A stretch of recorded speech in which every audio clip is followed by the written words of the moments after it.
नमस्कार दोस्तों, मैं नवीन यादव स्वागत करता हूं आपका doctor Amit IAS academy YouTube channel पर।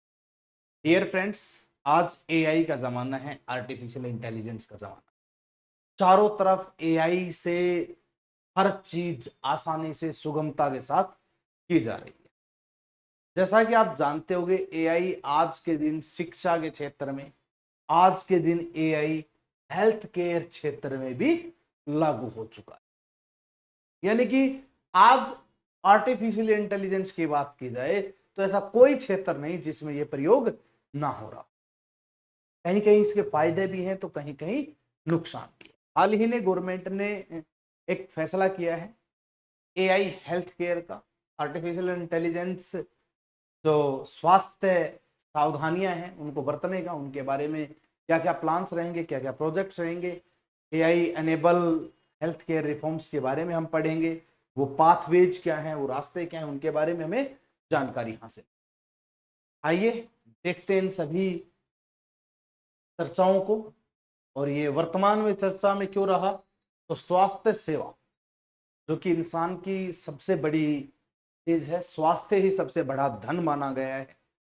ठीक, सबसे बड़ा सुख निरोगी का आया है ऐसा कहा जाता है। स्वास्थ्य सेवा में कृत्रिम बुद्धिमत्ता की परिवर्तनकारी क्षमता लेवल अगर बात की जाए तो एल्गोरिदम को परिष्कृत नहीं करता है, बल्कि डेटा अवसंरचना, उसका जो आकलन है, उसका जो आंकड़ा कलेक्शन है, वो भी एकत्रित करने का काम करता है आर्टिफिशियल इंटेलिजेंस, जिससे शिक्षण प्रणालियों पर संस्थागत नियंत्रण पर निर्भर होगी। कार्यान्वयन अक्सर बाह्य रूप से अगर मैं बात करूं तो स्वास्थ्य सेवा जो है एआई प्रशिक्षित मॉडलों पर निर्भर करेगी। कैसे करेगी, उन सभी चीजों की बात की जाएगी। वास्तविक समय सुधार और स्थानीय अनुकूल के लिए यह चीज बहुत आवश्यक है। फीडबैक तंत्र का अभाव भी देखने को मिलता था, इसलिए ये एआई लागू किया गया। आजकल देखते हो ना भाई, एआई के थ्रू कोई चीज जनरेट की जाती है, फिर फीडबैक भी लिया जाता है, तो वो इजीली डाटा कलेक्ट होता था। लेकिन उस टाइम पे हर कोई फीडबैक थोड़ी दे सकता था और नहीं देता था। अब क्या है, एआई के थ्रू आप जहां भी पंजीकृत करोगे आपका डाटा वहां चढ़ जाएगा और सब चीजें अवेलेबल रहेगी। आप डाटा नहीं भी दोगे तो आपके आईडी प्रूफ के थ्रू भी ये चीजें की जा सकती है। इसके फायदे भी हैं और नुकसान भी। साथ में अगर मैं बात करता हूं तो नैदानिक वास्तविकता और प्रणाली प्रदर्शन के बीच एक खतरा अंतर पैदा हो सकता है। उसके अलावा अगर मैं बात करता हूं तो प्रभावी स्वास्थ्य सेवा एआई का मार्ग स्वामित्व वाले फीडबैक और उसके लूप बनाने में निहित है, जहां नैदानिक विशेषताएं सीधे एल्गोरिथम प्रदर्शन को परिष्कृत करती हैं, जिससे स्थिर समाधान को बजाय संयुक्त सुधार उत्पन्न होते हैं। जहां स्थिर समाधानों को एक प्रकार से साइड रख के कंबाइनली सुधार रिफॉर्म्स उत्पन्न किए जा सकते हैं। फिर एक सबसे बड़ी बात यह आती है कि इस सेवा में एआई के प्रमुख उपयोग क्या है, मेन उपयोग क्या है, इसके मेन यूज क्या है।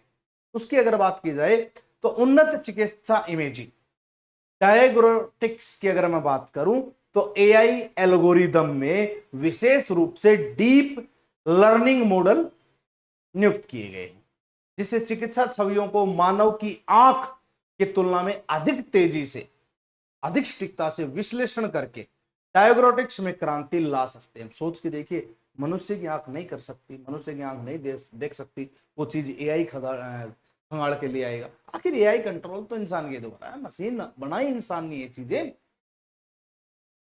तो भैया एक बात संपूर्ण रूप से याद रखो, भले ही कितनी भी ज्यादा टेक्नोलॉजी बढ़ जाए, लेकिन जो इंसानी दिमाग कर सकता है ना, वो मशीन नहीं कर सकती। उस मशीन में आप वही चीज डालोगे जो इंसान ने सोची, उसके अलावा और भी जबरदस्त चीज डेवलप हो सकती है। तो मशीनें कर सकती हैं परफेक्ट चीजों को, क्योंकि हम अपना दिमाग उस चीज के अंदर डाल सकते हैं, हम अपनी सोच उस चीज में डाल करके सॉफ्टवेयर बना सकते हैं ताकि वो चीज परफेक्ट हो जाए और वो परफेक्शन दे अपने काम में। यही सेम चीज है। आज कोई भी टॉपिक चाहिए, मुझे महाराणा प्रताप पे टॉपिक चाहिए, एआई पे महाराणा प्रताप लिखो, पूरी जन्म पत्री निकल करके आएगी। आज मुझे देश के किसी भी चीज के बारे में जानना, एआई पे डालो, सब कुछ मिलेगा। और तो और आपकी फोटो बना देता है, आपका सीटी स्कैन कर देता है। सोच के देखिए, एक्सरे की तरह आपके बता देगा बाजू पे कहां तिल है। ऐसे केसेस हमें देखने को मिले हैं, बट ये हेल्थ केयर में किस प्रकार से हेल्पफुल है उसके ऊपर हमें चर्चा करनी है। अगर देखा जाए तो चिकित्सा इमेजिंग डायग्नोस्टिक्स में एक विशेष लर्निंग मॉडल के रूप में कार्य करेगा। दूसरा, इसकी अगर बात की जाए तो रेडियोलॉजिस्ट जैसे विशेषज्ञों की भारी कमी वाले देश के लिए महत्वपूर्ण, जहां रेडियोलॉजिस्ट की कमी है उसके लिए एआई बहुत हेल्पफुल रहेगा। उदाहरण के लिए जैसे भारत स्टार्टअप, हमारे स्टार्टअप में क्यूरे एआई की क्यू एक्स आर जो प्रणाली है तपेदिक जैसे असमानताओं का पता लगाने के लिए छाती के एक्सरे का तेजी से विश्लेषण करती है। हमारे पास क्यूरे एआई क्यू एक्स आर की अगर बात की जाए तो प्रणाली एक तपेदिक रोग है हमारा, उसके अंदर जब छाती का एक्सरे किया जाता है तो उसका तेजी से विश्लेषण कर देती है। ये हमारे स्टार्टअप्स में है। दूसरा, अगर बात की जाए चिकित्सा निदान बाजार में, भारत के एआई को 2025 से 2034 तक 12.72% की CAGR से बढ़ने का अनुमान है। इतनी जबरदस्त तेजी से बढ़ाया जा सकता है 2034 तक, आने वाले 10 सालों में, एक दशक के अंदर इतनी बढ़ोतरी इसमें देखी जाएगी। इससे ज्यादा भी हो सकती है, कम भी हो सकती है, कोई बड़ी बात नहीं है। इस प्रवृत्ति के तेजी से अपनाए जाने और विशाल बाजार क्षमता को रेखांकित करता है कि कितना तेजी से हम विकास की ओर आगे बढ़ रहे हैं। वहीं यदि मैं बात करता हूं एआई संचालित औषधि खोज और अनुसंधान, मेडिसिन की रिसर्च एंड रिसर्च इंस्टीट्यूशंस पे बात आती है जो आर्टिफिशियल इंटेलिजेंस के द्वारा कंडक्ट किए जाएंगे। उसकी जब बात आएगी तो एआई आणविक अंतक्रियाओं का अनुकरण और औषधीय लक्ष्य बंधन की भविष्यवाणी और नैदानिक प्रशिक्षण डिजाइन को अनुकूलित करके औषधि खोज और औषधि अनुसंधान की लंबी महंगी प्रक्रिया को बहुत तेज कर सकता है, जोखिम मुक्त बना सकता है, परिवर्तनशील उसमें साबित हो सकता है। उसके अलावा भारतीय फार्मों के द्वारा पेटेंट संख्या, यानी कि जो 2013 में हमने जो फार्मो क्षेत्र में एक प्रकार से जो फार्मा कंपनी है जो मेडिसिन बनाती है उसके क्षेत्र में अगर मैं बात करूं तो कुछ पेटेंट दायर किए गए थे। 2013 की बात है, 1590 के लगभग। आज वो बढ़कर के 2023 में 8793 हो चुके हैं। नई डिजिटल प्रौद्योगिकी और रणनीतिक सहयोग के द्वारा यह संभव हो पाया है और उसी से मोटिवेट होकर के रिसर्च इंस्टीट्यूशंस ने डेवलपमेंट की कैपेसिटीज को दर्शाया भी है, दिखाया भी है। उसके अलावा अगर मैं बात करूं जैसे व्यक्तिगत चिकित्सा है, पर्सनली जो चिकित्सा की अगर बात की जाए तो व्यवहारिक पर्यावरणीय है, नैदानिक डेटा को एकीकृत करता है, उपचार प्रोटोकॉल हो गया, कुछ प्रोटोकॉल्स भी होते हैं इलाज के। उसके अलावा अनुकूलित करने के लिए उस चीज को उस के अनुसार ढालने के लिए, विशेष रूप से कैंसर जैसी जटिल बीमारियां हैं उनके लिए एक आकार सभी के लिए उपयुक्त दृष्टिकोण को बना करके आगे बढ़ा करके सेवा में लाया जा सकता है। ये कार्यक्रम भी उचित कर सकता है, इसमें एआई हेल्पफुल हो सकता है। ठीक है, अब बात आती है भारत में व्यवहारिक सामाजिक आर्थिक निर्धारकों पर अधिक ध्यान दिया जा सकता है। कैसे दिया जा सकता है? जैसे अनुमान लगाया जाएगा कि एआई संचालित व्यक्तिगत जो चिकित्सा केंद्र है, बाजार खंड लगभग 2027 तक वैश्विक स्तर पर $500 बिलियन तक ये पहुंच जाएगा। विशाल स्थानीय क्षमता का एक डायरेक्शन है, एक संकेत है, एक दिशा है। प्रशासनिक परिचालन कार्यवाहक का संचालन अगर बात की जाए तो एआई संचालित समाधान अस्पतालों और गैर नैदानिक प्रशासनिक बोझ को सुव्यवस्थित करेगा, जिसमें प्राकृतिक भाषा प्रसंस्करण, नेचुरल लैंग्वेज प्रोसेसिंग। दूसरा, इसके माध्यम से रोगी समय निर्धारण, बिलिंग, दावा प्रसंस्करण, इलेक्ट्रॉनिक स्वास्थ्य रिकॉर्ड या फिर मैं कहूं प्रबंधन इसमें शामिल होंगे, मैनेजमेंट इसमें शामिल होगा। यानी कि इजीली आप अपनी भाषा के अंदर उन चीजों को समझ सकते हो, बता सकते हो, देख सकते हो। दूसरा, एआई इक्का केयर, एआई का मेडिकल स्क्राइब, इक्का स्क्राइब डॉक्टर रोगी वार्तालाप को वास्तविक समय में संरचित नुस्खों में परिवर्तित कर सकता है। आपसे वार्तालाप को भी ये नुस्खों में बदल देगा कि इस चीज का यूज किया जा सकता है। उसके अलावा बात की जाए तो स्वास्थ्य में एआई से जुड़े प्रमुख मुद्दे क्या हैं, कुछ विशेष मुद्दे क्या हैं, तो विशेष मुद्दों पे चर्चा है तो एल्गोरिदम संबंध, पूर्वाग्रह, स्वास्थ्य संबंधी चिंताएं। भाई स्वास्थ्य को लेकर के चिंताएं हो ही जाती है, किस प्रकार से हेल्पफुल होगा, ये एक बहुत बड़ा मुद्दा आता है।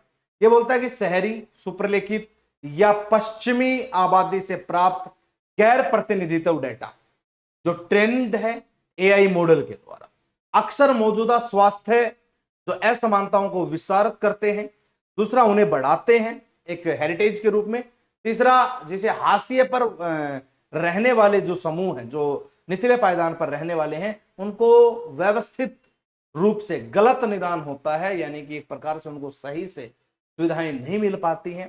तीसरा अगर मैं बात करता हूं निष्पक्षता की, यह सीधी कमी हमें देखने को मिलती है जो कमजोर आबादी है उसको प्रभावित करती है, समावेशी स्वास्थ्य देखभाल के लक्ष्य को विफल कर देती है, क्योंकि ये एक प्रकार से सभी जगह तक नहीं पहुंच पाते। एआई के जरिए ऐसा हो सकता है। डेटा गोपनीयता, सुरक्षा, सहमति, एक दूसरी बात, एआई प्रणालियों को प्रशिक्षित करने के लिए, यानी कि उसको ट्रेंड करने के लिए, संचालित करने के लिए संवेदनशील व्यक्तिगत स्वास्थ्य डेटा की भारी आवश्यकता हो जाती है, और उसको गोपनीयता रखना यह सबसे बड़ी बात है, क्योंकि आजकल गोपनीयता का उल्लंघन भी तो होता है, और अनधिकृत प्रोफाइलिंग है, रोगी के विश्वास की जो हानि है उसके बारे में गंभीर जोखिम है, ये एक और ऐसी स्थिति, क्रिटिकल सिचुएशन पैदा कर देती है। ये भी एक बहुत बड़ा मुद्दा हमारे सामने आता है। तो फिर एक मुद्दा है भाई, जो तेजी से विस्तार हो रहा है डिजिटली परिस्थिति के तंत्र में, उसमें मजबूत गतिशील सुरक्षा उपाय आवश्यक है। ये थोड़े महंगे हो सकते हैं, जो गतिशील से जो एक प्रकार से सुरक्षा उपाय हैं, ये महंगे हो सकते हैं, लेकिन इससे क्या होगा, डिजिटल व्यक्तिगत जो डेटा होगा वो संरक्षित रहेगा। वो संरक्षित रहेगा तो उसके बारे में बताया गया, लगभग 2023 की बात है, एक कानूनी ढांचे की एक दिशा में कदम बढ़ाया गया, जिससे एआई विशिष्ट कानून का अभी भी अभाव देखा गया। 2 साल हो चुके हैं, अभी भी इसका अभाव देखा जा रहा है। उसके अलावा अगर बात की जाए तो आयुष्मान भारत डिजिटल मिशन, सरकार ने एक मिशन चलाया था, आयुष्मान डिजिटल मिशन, जिसमें 5 लाख तक का इलाज फ्री किया गया था।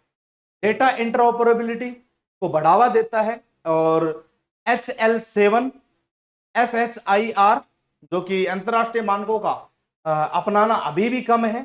विशेष रूप से अगर मैं बात करूं विरासत प्रणालियों में डेटा की जो गुणवत्ता है, गलत सूचना है, नैदानिक सुरक्षा है, नैतिकता है, विनियामक जोखिम जो है, उनकी चिंताएं लगातार बढ़ती हैं, क्योंकि चीजें लीक होने की संभावनाएं हैं। एक हालिया उदाहरण की अगर मैं बात करूं तो ऐसे व्यक्ति का है जिसे चैट जीपीटी द्वारा दी गई आहार संबंधी सलाह का पालन करने के बाद अस्पताल में भर्ती होना पड़ा। कोई भी है, आप कुछ भी जानकारी मांगते हो, क्लिक किया, ये सबसे बड़ा मुद्दा है। मुझे तो ये बताओ क्या किया जा सकता है, चैट जीपीटी ने दे दिया, ये कर सकते हो, खा लिया उसने, खाते अस्पताल पहुंच गया। तो एआई अभी इतना डेवलप हुआ नहीं है जितना हम सोच सकते हैं।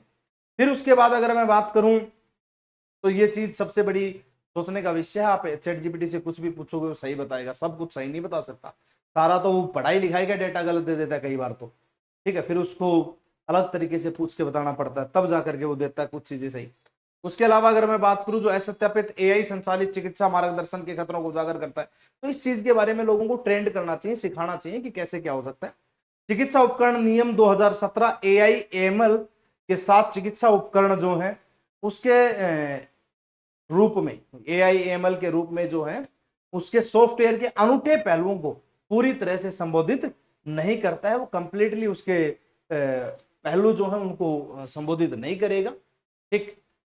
फिर भी उसके बारे में कुछ और भी चीजें आती है, जैसे स्वास्थ्य सेवा में नैतिकता एआई उपयोग के लिए अगर बात की जाए तो आईसीएमआर निर्देशक क्या है, मार्च 2023 में भारतीय चिकित्सा अनुसंधान केंद्र परिषद ने बायोमेडिकल रिसर्च और हेल्थ केयर में आर्टिफिशियल इंटेलिजेंस के अनुप्रयोग के लिए नैतिक दिशा निर्देशों को जारी किया, जिसमें रोगी कल्याण और जिम्मेदार नवाचार पर ध्यान केंद्रित करके मुख्य नैतिक सिद्धांत स्थापित कर दिए हैं। 10 मार्गदर्शक सिद्धांत क्या है, तो जवाबदेही और उत्तरदायित्व सबसे बड़ा सिद्धांत इसमें यह है कि एआई का जो प्रदर्शन है, मूल्यांकन है, वो करने के लिए ऑडिट आयोजित किया जाएगा तथा पारदर्शिता और जिम्मेदारी सुरक्षित करने के लिए परिणामों को सार्वजनिक रूप से उपलब्ध करवाया जाएगा। तीसरी चीज है स्वायत्तता। स्वायत्तता सभी एआई सहायक जो प्राप्त निर्णय है, एआई की हेल्प से जो निर्णय लिए गए हैं, मानवीय निगरानी बनाए रखी जाएगी और मरीजों को सूचित किया जाएगा तथा सहमति प्राप्त करके संभावित जोखिमों और सीमाओं के बारे में स्पष्ट रूप से बताया जाएगा कि क्या नुकसान है क्या नहीं है। उसके अलावा अगर बात की जाए तो डेटा गोपनीयता, एआई विकास परिनियोजन के प्रत्येक चरण में रोगी की गोपनीयता और व्यक्तिगत डेटा अखंडता सुनिश्चित की जाएगी ताकि वो लीक ना हो। सहयोग अगर मैं बात करूं तो स्वास्थ्य सेवा में एआई प्रौद्योगिकी की नैतिकता प्रभावी उन्नति को बढ़ावा देने के लिए अंतर विषयक और अंतरराष्ट्रीय सहयोग की आवश्यकता है, उसको प्रोत्साहन दिया जाएगा।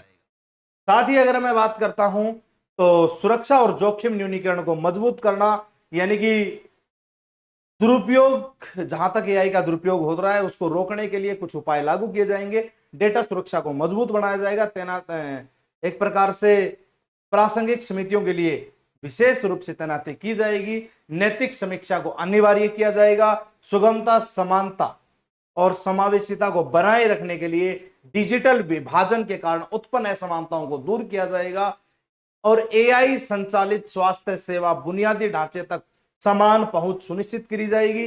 डेटा अनुकूलन की बात की जाए तो एआई प्रणालियों में एल्गोरिदम संबंधी पूर्वाग्रह और तकनीकी अशुद्धियों को कम करके या जीरो करके उसको सही तरीके से उसकी गुणवत्ता और उसके प्रतिनिधित्व में सुधार किया जाएगा। लोगों को समझाया जाएगा उस चीज के बारे में।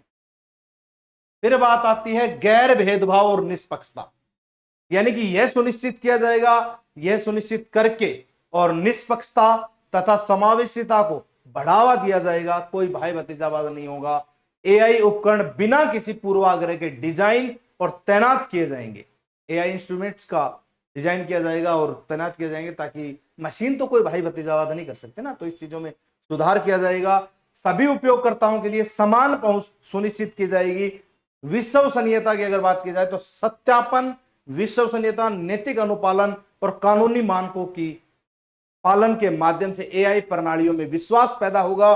पारदर्शिता यानी कि पार्शियलिटी की बात की जाए तो यह ट्रांसपेरेंसी जो है इसमें कार्य प्रणाली, डेटा स्रोतों और प्रदर्शन मैट्रिक्स में खुलापन सुनिश्चित होगा।